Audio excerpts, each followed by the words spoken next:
Hello everybody, this is Children Incorporated. This is Protect Your Children Incorporated. ProtectYourChildren.org is the website, ProtectYourChildren.org. Just wanted to make a quick live here to ask a question. How do predators get kids to victimize? You ever thought about that? Now, think about that for a second, because every child victim that is victimized by a PDF file, as we'll call them, every child has to come from someone's home, right? We're assuming that's originally where they came from, someone's house, right? So how did they get a hold of these kids? Well, there's several ways. The number one, not necessarily in this order, but number one is obviously through online communications, right? The phone, the video game system, the internet, social media, all that stuff. They employ different tricks, different manipulation techniques, play on the kid's emotions, pretend to be a younger child, all those different things, right? Then you can say, well, they get a hold of the kids while they're at school. I mean, why not, right? Because at school, the kids are gone for 8, maybe 9 hours a day, right? And there's no parents watching anything. So that means that there are adults that have an extended amount of time to groom and manipulate and get to know your child. All right? Now, that's obviously where it can happen. It can also happen at church, right? Why can it happen at church?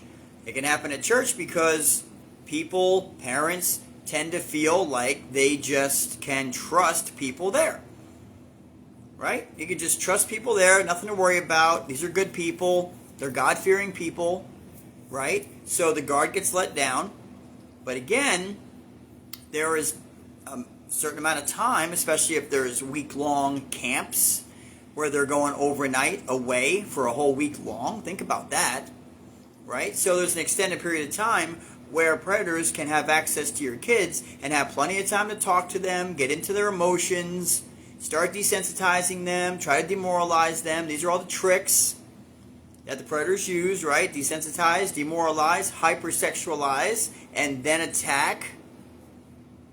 So any place where an adult can get an extended amount of time with your child, okay, can be a place where a PDF file can get a hold of your child. Now, let's look at another way. How about CPS or DCF? Now, CPS or DCF, depending on what state you're in, they do not just randomly wander around neighborhoods and all of a sudden knock on someone's door and start an investigation. It just doesn't happen, okay? I don't care what anybody says out there. We've been in this business a long time, and that's not how it works. Somebody has to make a call. Someone has to make a complaint. Someone has to put the family on the radar screen of DCF or CPS, right? Once that happens, now the state, okay, is coming to your home and they're getting involved. If they find cause that a child is being harmed or is in danger, they will remove that child. Most of the time, there's a plan that goes into play. They talk with the parents, the mother, or the dad, or both, whatever, and they come up with a plan, X, Y, and Z, A, B, C, D, and they can have reunification with their kids. But there are a lot of circumstances where that just never happens. Kids get removed from homes. Parental rights get terminated. Then kids end up in foster homes, okay? Or they end up in foster group homes. And then there's things that happen there. And then kids want to run away. And when they run away, right, they can run into the hands of PDF files and child predators. So the goal is, number one, not to be doing anything to harm your children to get DCF or CPS called on you, right? Now we know there are circumstances where people do it out of spite, and I can tell you that 95% of the time, probably higher, they're good people. They know if something's going on or if something's out of revenge or spite or whatever. Now, are there some crazy branches of CPS or DCF? Absolutely. We've seen the stories. All right, so we know that there is. But the majority of the time, okay, they're going to look at all the facts. They're going to talk to the child. They're going to look at everything, and they're going to decide if there's danger. Or the parent who trusts your kid way too much, and you think just because they have this little device that you can text them whenever, and that means they're okay. All right. It did pause us because it said the connection was unstable. But if you look at these different ways, right? So we have the home issues, we have school issues, community issues. If your child has tons of free time where they're able to roam the neighborhood for hours, okay, after school or up until 8, 9 o'clock, they have a certain time to come home, but before then you just figure they're out there playing with their friends, okay, then that's a concern. Because out of all the ways that PDF files can find your kids, believe me, they are looking for kids that are unattended. They are looking for kids who have tons of time in the neighborhood. Right? They are. They're watching. This is what they do. Right? Same thing with online. PDF files are looking for kids who are playing games for hours and hours and hours. They're not being told to get off the game to have dinner. They're not being told to get off the game to go to bed. And what this does is this tells PDF files that obviously the parents are not supervising the kids very well, right? So that opens up the child to danger. So school system, churches, after school programs, the community, DCF or CPS getting involved in a family, leading to children going to foster homes, which leads to runaways, which leads them running into the hands of predators.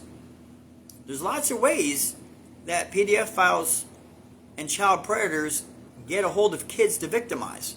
But listen, they have to come from your home, right? So you are the first line of defense. Parents, guardians, caretakers, good school teachers out there, not the 250 to 300 that were arrested this past school year for messing around with their kids. And I'm sure that number is lower because of the amount of unreporting that takes place. But it all comes down to you. You are the first line of defense. In all of these cases, we've been doing this for 5 years now, promoting education awareness, teaching conferences, doing live streams, all this stuff for 5 years now. And one common thread that we have always come across is the child predator or the PDF file isn't going to just say hi to your kid 1 minute through an app or something and then try to immediately engage some kind of sexual innuendo or sexual contact. You know what I mean? Or sexual images, rather. It doesn't happen that fast. There is a grooming process. There's a testing process. They want to know if they have a chance, or if they're going to get caught, or if the child's open to it. So there is a grooming process, and that takes place with all predators. Whether they're being groomed at school, being groomed at youth group, being groomed at Boy Scouts, God help us, Girl Scouts, right? Or being groomed in the neighborhood, at a friend's house. Heck, could be at a family member's house. Okay, remember, 90% or higher, it's around 93% of victims knew their abuser. Now I know that that's shocking, but that's the true stats. 93% of kids are victimized by somebody that the family or the child already knows. It's not some stranger that just pops out of nowhere and starts touching your kid. Okay, so you've got to keep an eye on the people that are around your children. And that's not hard to think about. I mean, it's hard to consider, but it's not hard to figure out, right? I mean, okay, my child's over at Johnny's house, you know, or Judy's house. Well, who else is in Johnny's house? Who else is in Judy's house? Are there brothers, older sisters, older brothers, uncles, cousins? Is there anybody else hanging out there with your child that you're not aware of? You ever think about that before? So remember, PDF files and child predators, they have to get a child that comes from your home or one of our homes. And whether they're getting in through the phone, through the internet, through the game system, or they're getting to your child through the school system, You know how many parents still let their kids go to the public library unattended? Just saying. Now, we've seen this before. We go to the library occasionally. I mean, what do you really go there for anymore? Sorry, but we've gone in there for things, and we go in there, and there's always kids there with no parents around. Now, think about that. That means, I mean, the library is not criminal back-checking everybody that's going in there. Right? So if your child has all this time sitting in the library, how do you know that somebody's not coming up and starting to talk to them? Starting to chat them up? Starting to groom them? So you always have to be aware. There are many ways that child predators and pedophiles get to kids. But they have to get through you first, mom and dad. They have to get through you first, grandma, grandpa. Older brothers, older sisters, teachers, good teachers. They have to get through you to get to the kids. So we're saying step up and be responsible. Don't be doing crazy crap that's going to get DCF or CPS called on you, okay? Which is going to get your kids freaking out, could cause them to run away, which could lead them into the hands of predators. Know who they're communicating with on their phones all the time. That means random checks on social media, okay? Checking their apps, knowing who they're talking to, know who they're going to hang out with. Ask them what kind of conversations they have with their teachers at school. Ask them if there's anything weird. If they say, do you ever get a weird vibe from any of the teachers at school?